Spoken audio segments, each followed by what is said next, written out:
स्वागत है आपका अपना चैनल एस्ट्रोलॉजर विवेक नंदन पे। आज हम बात करने वाले हैं थर्ड हाउस की। थर्ड हाउस कुंडली का जो सबसे महत्वपूर्ण हाउस है। थर्ड हाउस एक व्यक्ति के व्यवहार व्यक्तित्व की जानकारी देता है। थर्ड हाउस आपके साहस का, आपके बल का परिचय देता है। थर्ड हाउस आपके शौकिया अंदाज के बारे में बताता है। थर्ड हाउस आपके एलिमेंट्री एजुकेशन के बारे में जानकारी देता है। थर्ड हाउस आपकी फैमिली रिलेटेड आपके कनेक्शंस के बारे में बताता है। आपसे छोटे भाई बहन के बारे में जानकारी देता है। थर्ड हाउस आपकी कुंडली को जोड़ता है दुनिया के साथ में। हम कैसे जोड़ता है? थर्ड हाउस में आपका कम्युनिकेशन भी आता है। तो थर्ड हाउस बेहतर है तो आपके साथ क्या क्या हो सकता है। थर्ड हाउस अगर आपका बेहतर होगा तो आपके भाई बहन के साथ संबंध अच्छे होंगे। थर्ड हाउस तो आप हमेशा एनर्जी में रहेंगे। फिर आपके काम में आपका करेज नज़र आएगा। फिजिकल वर्क में आपका इंटरेस्ट होगा। कम्युनिकेट कर लेना, आउटसाइड वर्ल्ड में एक अपनी पहचान बना लेना। फेम, जितने भी लोग फेमस होते हैं, किसी भी फील्ड में फेमस हो, बिना थर्ड हाउस के आप फेमस नहीं हो सकते। थर्ड हाउस आपको एक नैक देता है टैलेंट का। वही टैलेंट आपको आगे लेके जाता है। हालांकि उस टैलेंट पे आप खुद काम करते हैं। अर्जुन को तीर चलाने का शौक था, लेकिन अर्जुन को उसके गुरु ने अर्जुन बना दिया। ठीक वैसे ही थर्ड हाउस आपको एक टैलेंट दे देता है। प्लैनेट का सपोर्ट कॉम्बिनेशन आपको सक्सेसफुल पास तक लेके जाता है। इसीलिए मेरे हिसाब से जब हम कुंडली देखते हैं तो फर्स्ट, फिफ्थ और नाइन्थ, इन तीन के पहले विचार हमें थर्ड हाउस का करना चाहिए। थर्ड हाउस ओवरऑल पर्सनालिटी को दिखाता है। एक व्यक्ति बड़े होकर के क्या बनेगा या क्या बन सकता है, उसकी कितनी एबिलिटी कैपेबिलिटी है, कितना बेहतर वो व्यक्ति होगा, उसकी थिंकिंग। हालांकि फर्स्ट हाउस सेल्फ को शो करता है, लेकिन जब आप थिंकिंग की बात करेंगे, एक व्यक्ति का थिंकिंग है ना टोटली इन्फ्लुएंस हो जाता है अगर थर्ड हाउस की वजह से। तो थर्ड हाउस को बेहतर रखने के तरीके भी होते हैं। ओवरऑल एनर्जी बैलेंस करना होता है।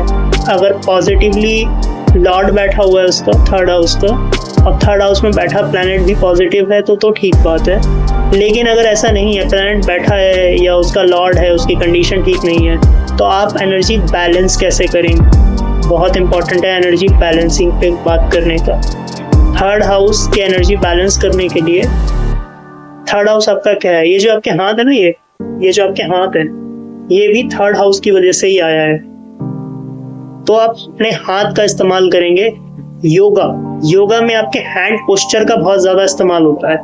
राइटिंग, ठीक है, जरूरी नहीं है आप जॉब करते हो सकता है आप बैंक में काम कर रहे हो या आप किसी और वर्क में हो, लेकिन आपकी अगर एनर्जी बैलेंस नहीं हो रही है, मतलब आप बहुत ज़्यादा निराश रह रहे हैं या किसी वजह से आप बहुत ज़्यादा उलझे हुए हैं अपनी लाइफ में, ठीक है, उलझने के बहुत सारे कारण हो सकते हैं, लेकिन आप चाहते हैं कि ठीक है लाइफ में प्रॉब्लम तो है ही है, आप चाहते हैं कि आपकी एनर्जी बैलेंस हो जाए और आपको नया पाथ अपने आप ही मिले। उसके लिए इम्पोर्टेंट क्या है कि आप अपनी हॉबी से कनेक्टेड हो। अब अलग अलग व्यक्ति की अलग अलग हॉबीज़ हो सकती हैं, तो थर्ड हाउस को बैलेंस करने के लिए आप हॉबीज़ की तरफ जा सकते हैं। फॉर एग्जांपल किसी की हॉबी हो सकती है राइटिंग, तो आप कुछ लिखें 10 मिनट डेली सुबह में उठें अपने ब्रेन को रिलैक्स करने के लिए। जैसे एक रिफ्रेश बटन होता है जब हम यूज़ करते हैं कंप्यूटर लैपटॉप, रिफ्रेश करने की कोशिश करते हैं, ठीक है, इन द सेम वे, ताकि कंप्यूटर का फंक्शन जो है वो ठीक से काम करे। इन द सेम वे आप अपने आप को रिफ्रेश कर सकते हैं डेली, जो आपकी हॉबीज़ हैं उससे कनेक्ट हो करके। अब कुछ लोग हॉबीज़ डिस्कवर नहीं कर पाते, उन्हें पता नहीं चलता उनकी हॉबी क्या है। कुछ लोगों की हॉबीज़ होती हैं जैसे क्रिकेट हो गया, गाना गाना हो गया, नाचना हो गया, कुछ लोगों के लिए राइटिंग होता है, किसी के लिए कुछ और तरीके की चीज़ें भी हो सकती हैं। आपको नहीं पता आपकी हॉबी क्या है, तो आप योगा कीजिए, जिम जाइए, या किसी और तरीके का ड्राइंग वगैरह बनाइए, पेंटिंग बनाइए। कुछ ना कुछ हॉबी आपकी होगी, अगर आप ढूंढेंगे, फाइंड आउट करने की कोशिश करेंगे तो कुछ ना कुछ मिल जाएगा। अच्छा, कई लोग अपना काफ़ी सारा समय इंटरनेट पे ही दे देते हैं, तो आप इंटरनेट, यानी कि इंटरनेट आपको पसंद है तो आप इंटरनेट रिलेटेड ही कुछ काम कर लीजिए, कुछ इंटरनेट पे ही कर लीजिए। ब्लॉग्स वगैरह होते हैं उसमें लिखिए जा करके, हो सकता है आपको उससे भी आपकी एनर्जी बैलेंस हो जाए। तो मेन जो खेल है ना, थर्ड हाउस के पॉजिटिव एस्पेक्ट और थर्ड हाउस से रिलेटेड एनर्जी बैलेंस कर लेना। अगर ये काम आप करते हैं तो आपका थिंकिंग पैटर्न आपका चेंज होगा, बिहेवियर चेंज होगा, आपकी कम्युनिकेशन स्किल एनहेंस हो जाएगी, लाइफ में आपको अपॉर्चुनिटी अपने आप मिलने लगेगी। उसका एक कारण है थर्ड हाउस के ठीक 7th बैठा हुआ है 9th हाउस, जो कि भाग्य स्थान है, जिसे हम कहते हैं पिछले जन्म के संचित कर्म। तो पिछले जन्म के संचित कर्म जो आप लेके आए हैं उसको तो आप चेंज नहीं कर सकते, लेकिन 9th हाउस का 7th हाउस कौन सा है? Third house. इस जन्म के कर्म को बेहतर बनाने के लिए आप थर्ड हाउस के बिना नहीं जा सकते। तो आपको थर्ड हाउस को एक्टिव रखने के लिए, थर्ड हाउस के अच्छे रिजल्ट्स बनाने के लिए, थर्ड हाउस से रिलेटेड जो भी पॉइंट्स होते हैं उसके ऊपर काम करने की ज़रूरत होती है। आप कुछ कॉम्बिनेशन जो थर्ड हाउस में अच्छा काम कर जाते हैं, जैसे थर्ड हाउस में राहु बैठा है तो ऑटोमेटिकली आपका जो करेज होगा वो हाई चला जाता है। आप बाहरी लोगों से काफ़ी अच्छे संबंध बना लेते हैं राहु के अच्छा होने पे। बाहरी लोगों से अच्छी तरह बात करना, प्यार से मिलना, उन लोगों से बातें करना, ये काम आप तब भी तो कर सकते हैं जब आपका वहाँ राहु नहीं बैठा है। सपोज थर्ड हाउस में कोई प्लैनेट बैठा ही नहीं है तो बाहरी लोगों से अच्छा व्यवहार कीजिए। जिन लोगों से आपकी बातचीत है, जितना ही आपका सर्कल है, किसी का सर्कल बहुत बड़ा होता है, किसी का सर्कल बहुत छोटा होता है। आई एम नॉट सेइंग कि आप अगले दिन से उठें और हर व्यक्ति से जाकर के मिलें और बात करना शुरू कर दें।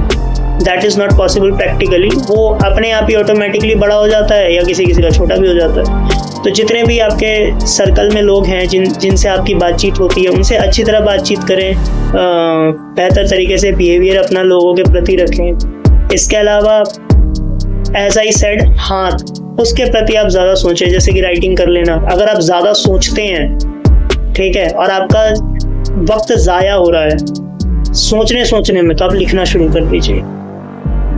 अगर आपको बहुत ज़्यादा चिंताएं रहती हैं और आपको समझ नहीं आता, क्योंकि चिंता है तो फिर आप क्या करेंगे? योगा कीजिए, जिम चले जाइए, थोड़ा समय वहाँ बिताइए, क्योंकि अगर आप जिम भी जा रहे हैं तो आप लोगों से मिल भी रहे हैं और आपके हाथ का भी इस्तेमाल हो ही जाता है। फिर योगा करते हैं तो उसमें तो कम्प्लीटली हैंड पोस्चर का इस्तेमाल होता है। इस तरीके की चीज़ें जो होती हैं वो थर्ड हाउस को एक्टिव करती है। हालांकि हो सकता है आपकी जॉब से जिम जाने का कोई रिलेशन ना हो, ठीक है, आपके राइटिंग 4 लाइन लिख लेने से आपके जॉब में कोई इम्पैक्ट ना पड़े, डायरेक्टली सेट नहीं करता, लेकिन इनडायरेक्टली, क्योंकि आपका एनर्जी बैलेंस होगा, धीरे धीरे आप अपने जॉब में ज़्यादा इंटरेस्ट दिखाने लग जाएंगे, आप अपने जॉब में एक्सेल करने लग जाएंगे, आपकी परफॉर्मेंस में सुधार होने लगेगा, आपकी लाइफ वहाँ से बेहतर होने लगेगी।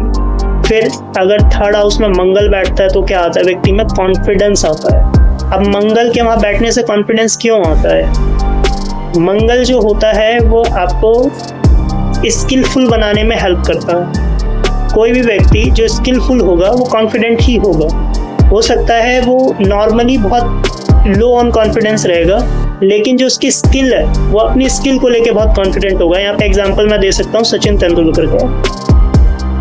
सचिन तेंदुलकर जो अपनी बैटिंग टेक्निक में वो बहुत स्ट्रांग थे, तो जब वो फील्ड पे होते होंगे, बैटिंग करते होंगे, तो वो काफ़ी कॉन्फिडेंट रहते होंगे कि ओके, शॉर्ट बॉल आए, फुल टॉस आए, या किसी भी तरीके की बॉल आएगी, या 140 किलोमीटर की गति से आए या 150 किलोमीटर की गति से आए, मैं इसे खेल लूँगा, बिकॉज वो तकनीक और वो स्किल सचिन तेंदुलकर के पास रही है।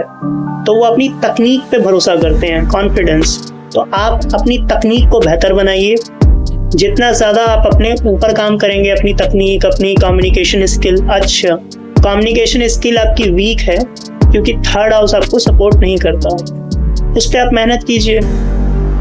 बात करने का तरीका आप सीख सकते हैं, मिलने का तरीका भी आप सीख सकते हैं। तो सीख करके आप अपने आप को बेहतर बना सकते हैं। तो जितना ज़्यादा आप अपने ऊपर काम करेंगे उतना ज़्यादा आपका थर्ड हाउस आपको सपोर्टिव बनेगा। और थर्ड हाउस क्या होता है? थर्ड हाउस आपका वो एरिया होता है जहाँ पे आप इस जन्म में जो चीज़ें सीखते हैं।